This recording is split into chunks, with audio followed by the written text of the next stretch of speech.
হরে কৃষ্ণ। অত্যাচারী পাপাচারী রাজা কংস দরজায় এসে লাথি মেরেছে বাবা, আর যেই দরজায় লাথি মেরেছে দরজা ভেঙে গেছে, দেখছে উগ্রসেন ভগবান বিষ্ণুর পুজো করছে। কংস বড় বড় চোখ করে চিৎকার করে বলে উঠলো, এই কে আছিস, কে আছিস?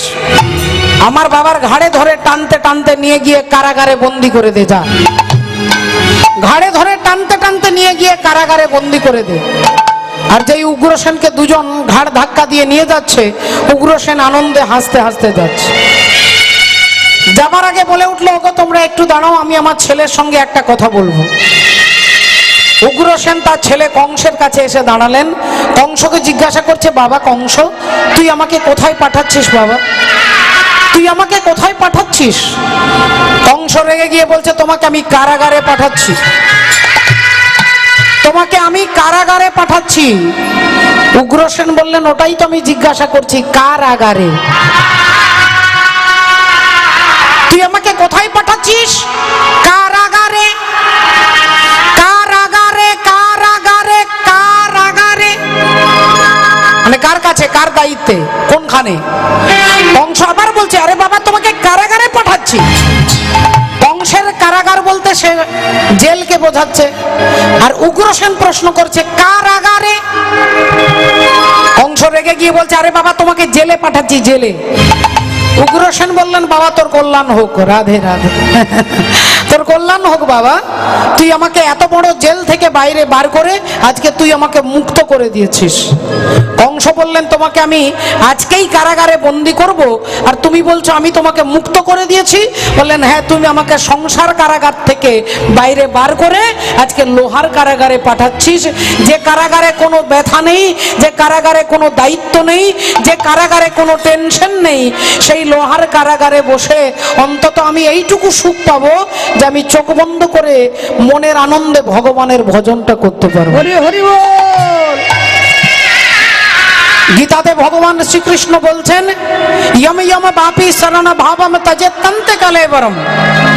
এই দেহটা ত্যাগ করার সময় আপনি যদি হরি বলেন, হরির কাছে যেতে পারবেন, কালী বললে কালীর কাছে যেতে পারবেন, শিব বললে শিবের কাছে যেতে পারবেন। আমার বানানো কথা নয়, আমার বানানো কথা নয়। আপনারা সকলে গীতাটা খুলে দেখুন, গীতাতে ভগবান বলছেন, ভগবান বলছেন 12 অধ্যায়, যেখানে বলছেন যে মৃত্যুর সময় হে অর্জুন, যে আমার নাম বলবে সে আমার কাছে আসবে। কিন্তু প্রশ্ন হলো যে মৃত্যুর সময় ভগবানের নামটা আমাদের এত সহজে বেরোয় না বাবা।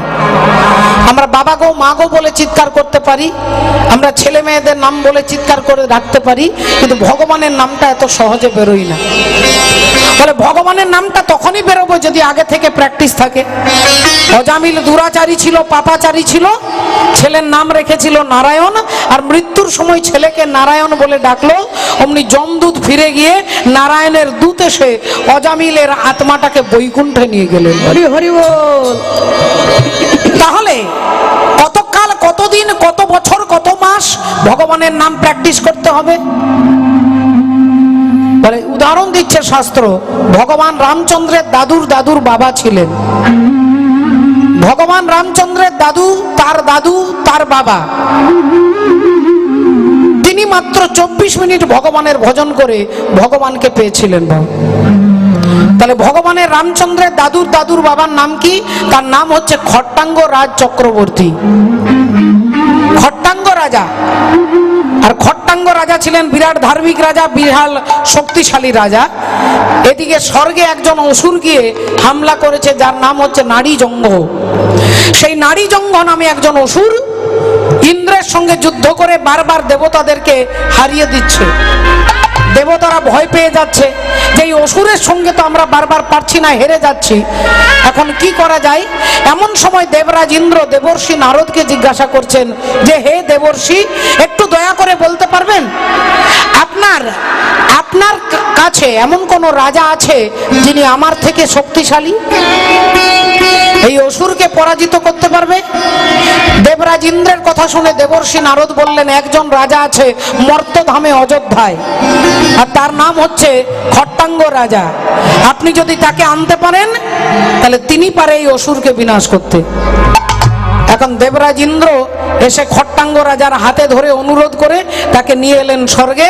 আর সেই স্বর্গে এসে ওই অসুরকে পরাজিত করে তাকে হত্যা করে খট্টাঙ্গ রাজা স্বর্গে শান্তি প্রতিষ্ঠা করে আবার তিনি নিজের জায়গায় ফিরে যাচ্ছেন। যখন তিনি ফিরে যাচ্ছেন তখন দেবরাজ ইন্দ্র বলছেন, দাঁড়ান, আপনি আমার জন্য এত কাজ করলেন, অসুরকে মারলেন, শান্তি প্রতিষ্ঠা করলেন, আর আপনি খালি হাতে এলেন আর চলে যাচ্ছেন, এটা কি হয় নাকি? একটা কিছু নিয়ে যান স্বর্গ থেকে। খট্টাঙ্গ রাজা বললেন, না, আমার কিছু লাগবে না, আমার কিছু লাগবে না। না না না, আপনার কিছু লাগবে না বললে হবে না, আমি আপনাকে খালি হাতে ছাড়বো না, বলুন না আপনার কি লাগবে। খট্টাঙ্গ রাজা বললেন, কিছু মনে করবেন না, এই স্বর্গে আপনার যা আছে অযোধ্যাতে আমারও তাই আছে। তাই আপনি এমন কি দেবেন যা আমার কাছে নেই? বললেন, না, তাহলেও আপনি স্বর্গে এলেন খালি হাতে যাবেন, এটা ভালো দেখাবে না, একটা কিছু চান না। তখন খট্টাঙ্গ রাজা বললেন, বেশ, তাহলে যদি আমাকে দিতে হয় আপনি দয়া করে আমাকে বলে দিন আমি আর কতদিন বাঁচবো, আমি আর কতদিন বাঁচবো আপনি দয়া করে একটু বলে দিন। ইন্দ্র বললেন, বাবা, এটা তো আমার ডিপার্টমেন্ট নয়, এটা তো যমরাজার ডিপার্টমেন্ট, আমি স্বর্গের রাজা। ঠিক আছে, আপনি জানতে চাইছেন আপনি আর কতদিন বাঁচবেন, আপনি একটু দাঁড়ান, আপনার ব্যবস্থা করে দিচ্ছি। অমনি একজন কর্মচারীকে ডেকে বললেন, যাও চিত্রগুপ্তের কাছে গিয়ে দেখো যে এনার আর কতদিন পরমায়ু আছে। এখন দেব কর্মচারী গিয়ে যমরাজার কাছে দাঁড়িয়েছে, দেখুন তো খট্টাঙ্গ রাজা আর কতদিন বাঁচবে। চিত্রগুপ্ত খাতা উল্টে দেখলেন মাত্র 24 মিনিট তার পরমায়ু আছে। যখনই যে স্বর্গ থেকে মর্তধামে নিজের বাড়ি যাবে 24 মিনিট পরে তার মৃত্যু হবে।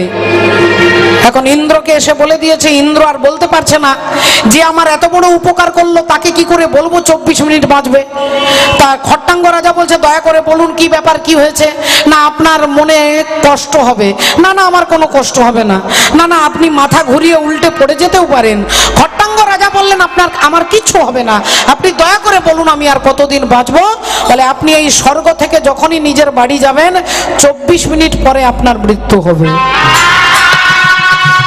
আর যেই বলেছে 24 মিনিট পরে মৃত্যু হবে, অমনি খট্টাঙ্গ রাজা লাফিয়ে উঠেছে, বলি, আনন্দ ইয়ার ধরে না রে, আনন্দ ইয়ার ধরে না রে, আনন্দ ইয়ার ধরে না রে, আনন্দ ইয়ার ধরে না রে, আনন্দ ইয়ার ধরে না রে, আনন্দ ইয়ার ধরে না রে, আজ মৃত্যুর কথা শুনে আনন্দ ইয়ার ধরে না রে, মৃত্যুর কথা শুনে আনন্দ ইয়ার ধরে না রে, মৃত্যুর কথা শুনে হরি হরি হরি বলে, মৃত্যুর কথা শুনে হরি হরি হরি বলে, মৃত্যুর কথা শুনে আনন্দ ইয়ার ধরে না রে। আনন্দে রাজা খট্টাঙ্গ চক্রবর্তী আনন্দে লাফিয়ে উঠলেন, নেচে উঠলেন। দেবরাজ ইন্দ্র ভাবলো মনে হয় প্রেসার বেড়ে গেছে, মনে হয় বিপি বেড়ে গেছে আর কি, লাফাচ্ছে। ব্যাপারটা কি? তা কি ব্যাপার আপনি এত লাফাচ্ছেন, এত আনন্দ করছেন? আপনি 24 মিনিট পরে মারা যাবেন বলেছি, 24 বছর পরে বলিনি। খট্টাঙ্গ রাজা বললেন, আমার খুব আনন্দ হচ্ছে। কেন? না, আমার আনন্দ হচ্ছে যে আমি 24 মিনিট পরে মারা যাব। ইন্দ্র বললেন, আপনি কি এই 24 মিনিট কি করবেন বাড়ি গিয়ে? স্ত্রীর সঙ্গে আলাপ আলোচনা করবেন, না ছেলেকে আদর করে কোলে নিয়ে থাকবেন, না নাতি নাতনিকে আদর করে চুমু খাবেন, না বন্ধু বান্ধবদের সঙ্গে আড্ডা মারবেন? কি করবেন আপনি এই 24 মিনিট? 24 মিনিট কি করে কাটাবেন? খট্টাঙ্গ রাজা বলছে, আমি বাড়ি যাব, আর বাড়ি গিয়ে আমি স্ত্রীর সঙ্গে নয়, পুত্রের সঙ্গে নয়, আত্মীয় পরিজন নাতি নাতনির সঙ্গে নয়, আমি বাড়ি গিয়ে সোজা ঠাকুর ঘরে গিয়ে দরজা জানালা বন্ধ করে একটা আসন পেতে যতক্ষণ আমার মৃত্যু না হবে আমি ততক্ষণ হরি হরি হরি বলবো। আমি হরি হরি হরি বলবো, হরি বলে হরির চরণ পাবো। আমি হরি হরি হরি বলবো, হরি বল হরির চরণ পাবো, হরি হরি হরি বলবো, হরি বল হরি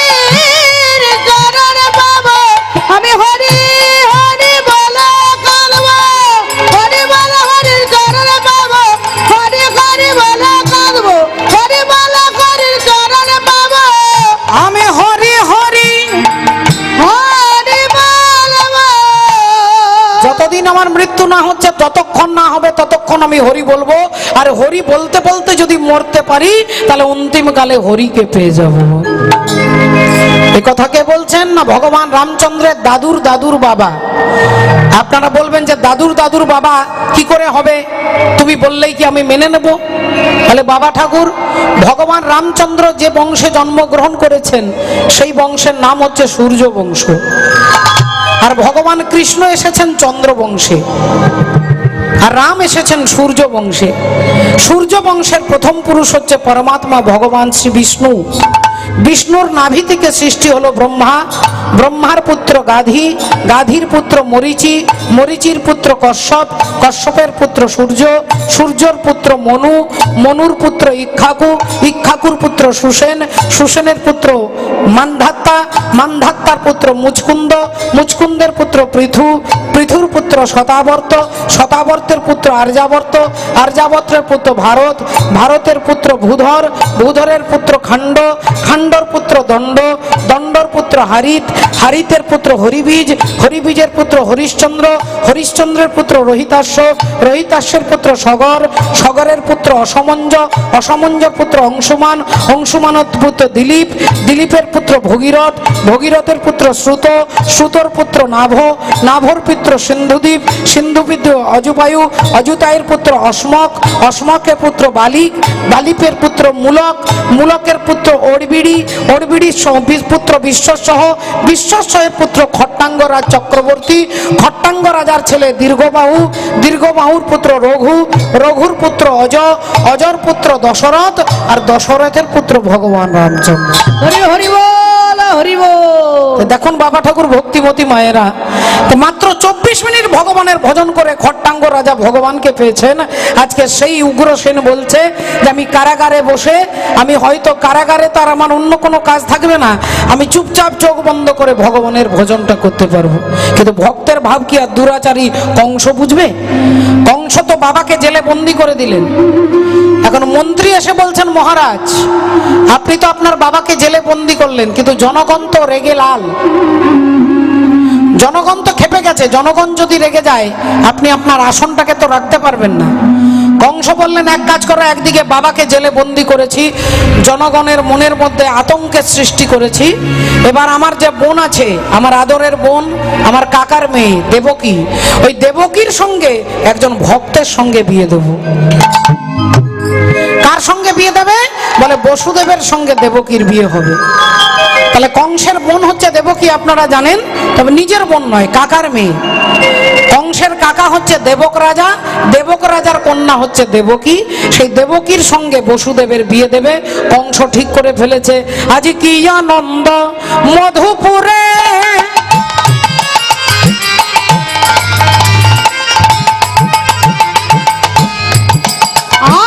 আজ কি আনন্দ মধুপুরে,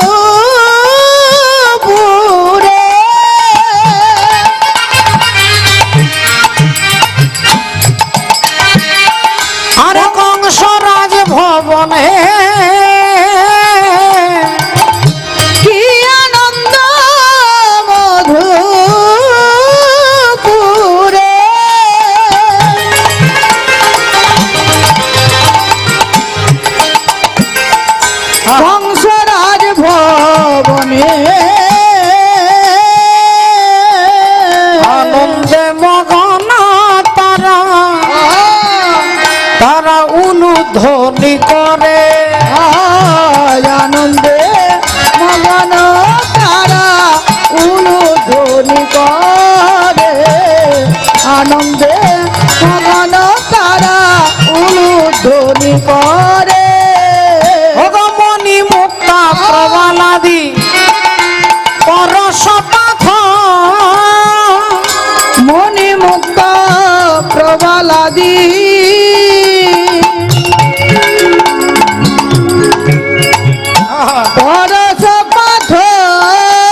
বিয়ে হয়ে গেল। বিয়ে হলো, সকালবেলায় বোনকে শ্বশুর বাড়ি পৌঁছে দিতে হবে। সকাল সকাল আত্মীয় পরিজন সকলে কান্নাকাটি করছে, যেমনটা হয় আর কি। মেয়ে বিয়ে হলে যেমন শ্বশুর বাড়ি গেলে কান্নাকাটি করে আত্মীয় পরিজন, কংসও কাঁদছে, তার আদরের বোন শ্বশুর বাড়ি চলে যাচ্ছে। তাই কান্নাকাটি করতে করতে কংস বসুদেব দেবকীকে একটা রথের ওপরে বসিয়েছে, আর আজকে রথটা চালিয়ে নিয়ে যাচ্ছে কে না, কংসই রথটা চালাচ্ছে। আর দেবকী মনে মনে চিন্তা করছে, দেখেছো আমার দাদা আমাকে কত ভালোবাসে, আমার দাদা আমাকে কত ভালোবাসে, আমার দাদা আমার জন্য কাঁদছে, আমার দাদা আমার বিয়েতে কোটি কোটি টাকা খরচা করলো, আমার দাদা নিজে রথ চালিয়ে আমাকে শ্বশুর বাড়ি নিয়ে যাচ্ছে। কিন্তু ভক্তিবতী মায়েরা, আপনারা একটু ভালো করে চিন্তা করে দেখুন বাবু, যদি গাড়ির ড্রাইভার ভালো হয় তাহলে কিন্তু গাড়ি ভালো চলবে, আর ড্রাইভার যদি গন্ডগোল হয় তাহলে গাড়ি কিন্তু গন্ডগোল চলবে। অর্জুনের ড্রাইভার ছিলেন ভগবান শ্রীকৃষ্ণ, তাই অর্জুনের রথটা ভালো চলেছিল। কিন্তু আজকের রথের ড্রাইভার হচ্ছে কংস।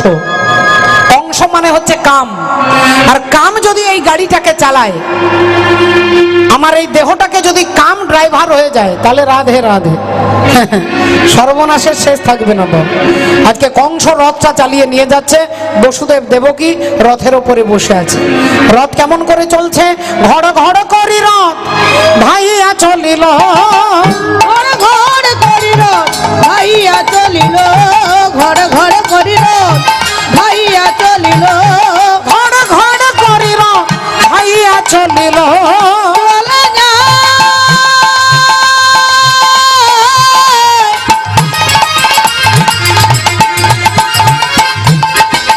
দেবকীকে বাঁচিয়ে।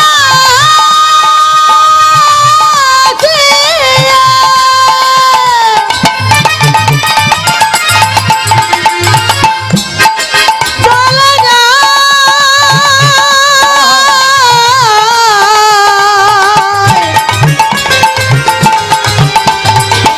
চলে যায়,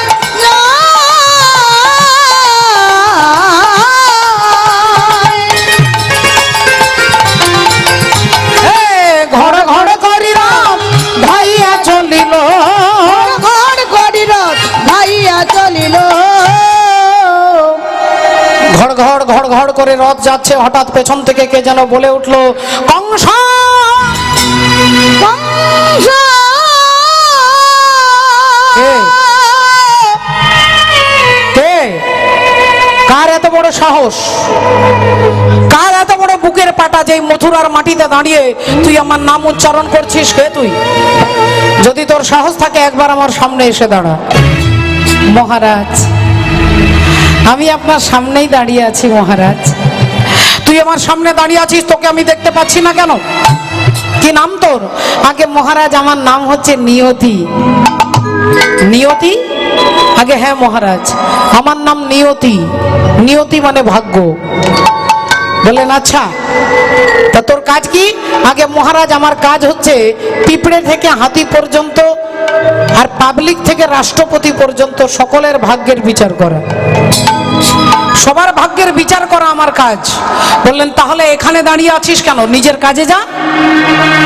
নিয়তি বললেন মহারাজ আজকে ডিউটিটা আপনার কাছেই পড়েছে আর কি, আজকের ডিউটি আপনার কাছে পড়েছে, আজ আপনার ভাগ্যের বিচার করতে এসেছি। কংস বললেন আমার ভাগ্যের বিচার তুই করবি? বল বল আমার ভাগ্যে কি লেখা আছে? আগে মহারাজ আপনার ভাগ্যে পরিষ্কার করে লেখা আছে আপনার বোন দেবকীর অষ্টম সন্তান আপনাকে হত্যা করবে, আপনার ভগ্নী দেবকী, দেবকীর 8 নম্বর ছেলে আপনাকে হত্যা করবে, আর এটাই আপনার কপালে লেখা আছে। কংস বলছে আমি ওসব ভাগ্য টাগ্য বিশ্বাস করি না। বলে মহারাজ এখন রক্ত গরম আছে, পকেট গরম আছে, তাই ভাগ্য আপনার বিশ্বাস হচ্ছে না। যেদিন রক্ত ঠান্ডা হয়ে যাবে, পকেট খালি হয়ে যাবে, সেদিন দেখবেন নিয়তিকে না বাধ্যাতে।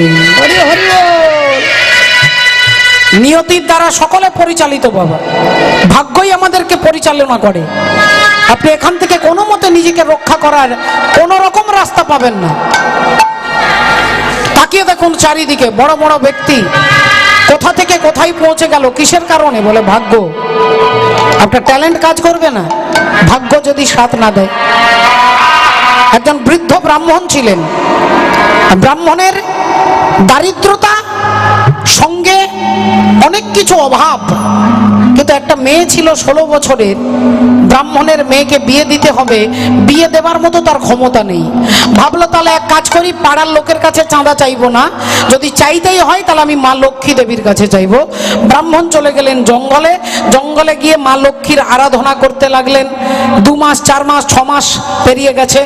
গ্রামের লোকেরা ভাবলো ব্রাহ্মণ মনে হয় জঙ্গলে গিয়ে মারা গেছে, তাই গ্রামের লোকেরা চাঁদা তুলে ব্রাহ্মণের মেয়েটার বিয়ে দিয়ে দিয়েছে।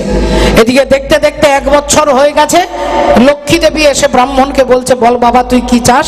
ব্রাহ্মণ বললেন, মাগো আমি কিছু চাই না, আমার মেয়েটার জন্য তোর কাছে কিছু সাহায্য চাই, যেন মেয়েটার বিয়ে দিতে পারি।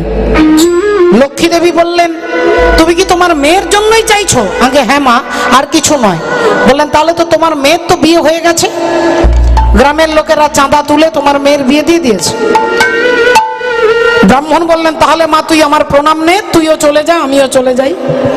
লক্ষ্মী দেবী বললেন, বাহ, 1 বছর আমার জন্য তুমি কঠোর সাধনা করলে, শীতকালে গ্রীষ্মকালে বর্ষাকালে এত কষ্ট তুমি করলে, তোমার প্রারব্ধ কর্মের ফল তোমাকে নিতে হবে না?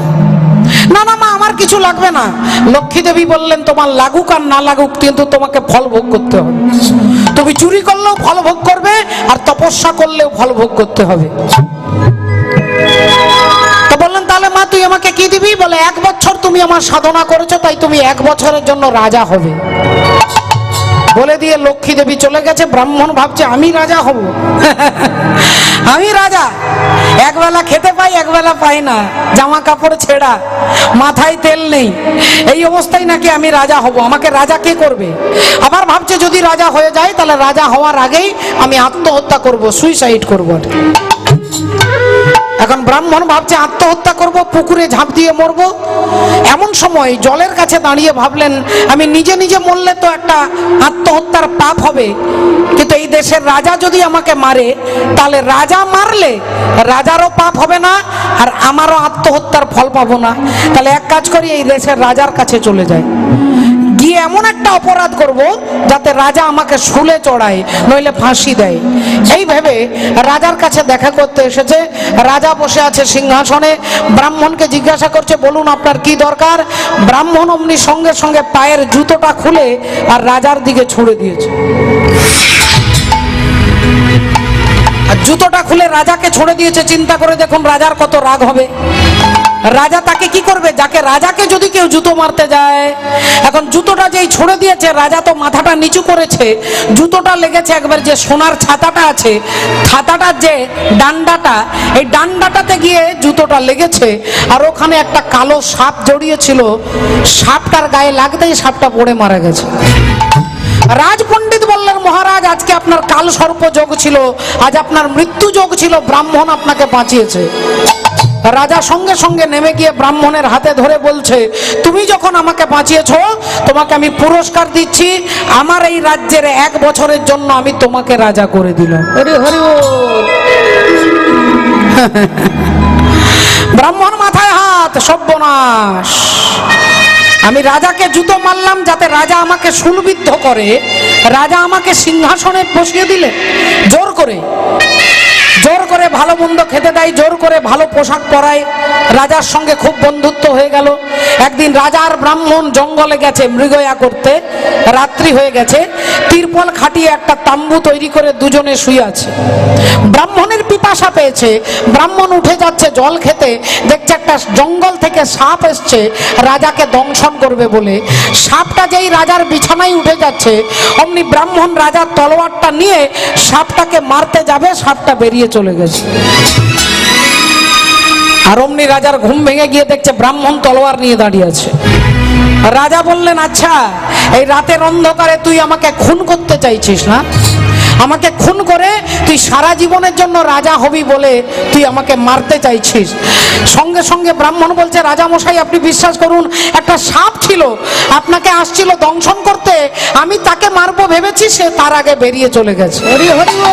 রাজা বলছে, মিথ্যে, ভুল ভুল, তুই মিথ্যে কথা বলছিস, তুই আমাকে খুন করতে চেয়েছিস, একদিন তুই আমাকে বাঁচিয়েছিলিস, আজকে তুই আমাকে মারতে চাইছিস, তাই তোকে আমি ছেড়ে দিলাম, কিন্তু আজ থেকে তোর আর আমার সম্পর্ক এখানে এখানেই শেষ।